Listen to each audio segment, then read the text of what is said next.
Does coffee break your fast? What about a splash of milk, a zero-calorie sweetener, that bulletproof coffee with butter blended into it? Ask the internet and you will get four confident, completely contradictory answers, usually from people who sound equally certain. Here's why that happens. Almost everyone is answering the wrong question. Does this break my fast? Has no single answer, because it depends entirely on why you're fasting. Once you know that, every one of these arguments answers itself. And along the way, we're going to look at one specific sweetener that has genuine evidence against it, and one very popular claim about fasting that the human research does not actually support. Let's weigh it up. Start here, because this one idea dissolves most of the confusion. People imagine fasting as a light switch. You're fasted, then you eat one almond, and now you're not. That's not how it works. Fasting is a spectrum of overlapping physiological states, and different things affect them differently. There's the calorie state. Are you still in an energy deficit? There's the insulin state. Has anything triggered a meaningful insulin response? And there's autophagy, your body's cellular recycling and cleanup process, which nutrient deprivation appears to promote. Here's the key. Something can leave one of those completely untouched while nudging another. A tiny amount of cream barely dents your calorie deficit, but does introduce protein and fat. So the honest first question isn't, does this break my fast? It's, which of those three was I actually fasting for? Because for most people watching this, the answer is the first one. And that makes life much simpler than the internet suggests. Let's start there, since it's most people. If your goal is fat loss, fasting works mainly by compressing your eating window, so you eat less overall. That's the mechanism we covered in our fasting videos. So the practical test is refreshingly simple. Does this contain a meaningful number of calories? Black coffee, roughly 2 to 5 calories per cup. Against any real deficit, that is a rounding error. It does not break a fast in any way that matters for fat loss, and the appetite blunting effect genuinely makes the window easier to hold. Same answer for plain tea, water, and sparkling water. A splash of milk or cream, now you're adding calories. And the honest answer is a little bit, yes. A teaspoon in one coffee will not derail your day. A large latte is a meal adjacent decision wearing a coffee costume, and people routinely fool themselves here. Bulletproof coffee, coffee blended with butter and MCT oil, is where it gets stark. A tablespoon of butter is around 100 calories, MCT oil similar. A typical serving lands somewhere between 200 and 400 plus calories. By any calorie definition, that ends a fast. Defenders argue it keeps insulin low, so you stay in a fat burning state, and there's some logic to that. But be clear about the trade. You are now burning the fat you just drank rather than the fat you're wearing. For fat loss specifically, that's a strange choice to make on purpose. Now, the most argued about item. And here's where nearly everyone gets it wrong in the same way. They treat all zero-calorie sweeteners as one thing. They aren't, and the research treats them separately. On calories, they're all essentially zero, so for pure fat loss purposes, they're broadly fine. But the specific evidence differs sharply. Sucralose, the one in Splenda, has the most evidence against it. A 2013 study by Pepino and colleagues found sucralose raised insulin by around 20% and increased peak blood glucose in people with obesity who weren't regular artificial sweetener consumers. Then a randomized controlled trial by Romo and colleagues, published in the American Journal of Clinical Nutrition in 2018, gave 66 healthy adults sucralose at a normal daily dose for just 2 weeks and measured a drop in insulin sensitivity of around 17%. Healthy people, ordinary dose, 2 weeks. Stevia has cleaner evidence. No comparable insulin effect has been demonstrated for stevia in human trials, and in comparison studies, it has produced among the lowest insulin responses of the sweeteners tested. Now, the honest limits on all that. Those sucralose studies were short, tested one sweetener, and used specific populations. So this is a specific caution about a specific sweetener, not a grand conclusion about all of them. And there's a second issue that matters more day to day than any of the hormone talk.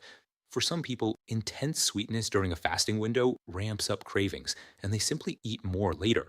That's not an insulin problem, it's a behavior problem, and it's the one that actually costs people results. So, our honest take, if sweeteners get you through the window and you're not eating more afterwards, they're fine. And stevia has the cleaner evidence if you're choosing. If you notice hunger spiking after them, drop them. Test yourself rather than trusting anyone's absolute rule, including ours. Now, the strict end of the spectrum, and this is the part that's going to annoy some people.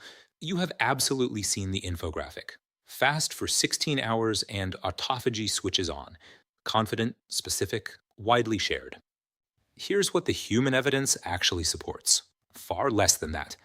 Most of what's claimed about autophagy timing comes from animal and cell studies, not humans. Autophagy is genuinely difficult to measure in living people. You can't easily biopsy someone's liver to check.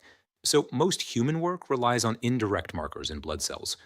The Cleveland Clinic notes there isn't enough research to establish the ideal timing to trigger autophagy in humans. The commonly repeated 24 to 48 hour range is an informed estimate extrapolated from rodents, not a clinical fact. And a recent exploratory human trial that did measure autophagic flux found a difference against standard care, but the within group change over 6 months wasn't statistically significant. The authors themselves flagged that as a limitation. So, is autophagy real? Yes, it's well established cell biology. Does fasting promote it? Very probably. Does anyone genuinely know that 16 hours flips a switch in you? No. Anyone telling you otherwise with total confidence is selling certainty that the research hasn't produced yet. That said, if a strict autophagy style fast is your goal, the principle to work from is that protein and amino acids are the clearest interrupters. So, protein powder, collagen, and dairy in your coffee are the things to skip. And if you want a truly clean fast, the only true zero is water. So, the honest cheat sheet: water, black coffee, plain tea, fine for essentially everyone, essentially every goal. A splash of milk, fine for fat loss, not for a strict fast. 0-calorie sweeteners, fine for fat loss on calories, with sucralose carrying the most specific evidence against it, stevia the cleanest, and your own hunger response as the real deciding vote. Anything containing protein, collagen, protein powder, dairy, breaks the strictest version. Bulletproof coffee breaks a calorie fast, full stop. And there's a term worth knowing: dirty fasting, deliberately allowing small amounts of something during the window. It's not cheating, and it isn't a moral failure. It's simply a less strict version. And for most people chasing fat loss, it works fine. And here's the meta rule, because we think it matters more than any of the above. The fast is not the point. The results are.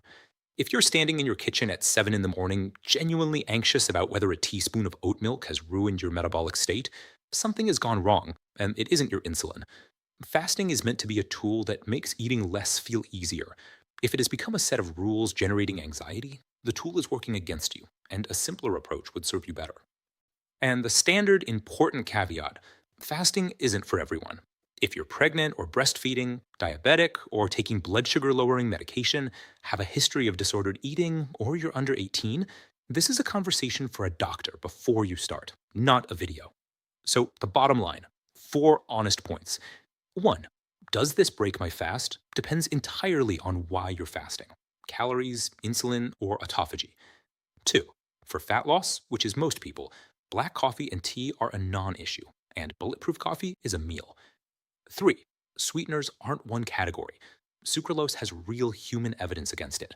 Stevia's is cleaner, and your own appetite response is the tiebreaker. 4.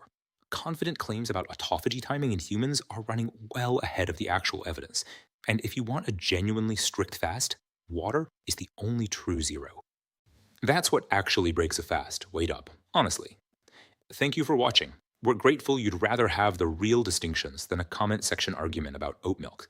If this cleared things up, follow Weighing It Up and switch on notifications. We post several videos a week across fat loss, GLP-1s, and diets, and the bell is honestly the only reliable way they reach you. And settle it for us in the comments. What's the one thing you refuse to give up during your fasting window? We genuinely love hearing how you're getting on. Until then, we read the studies, we check the prices, and we weigh it up.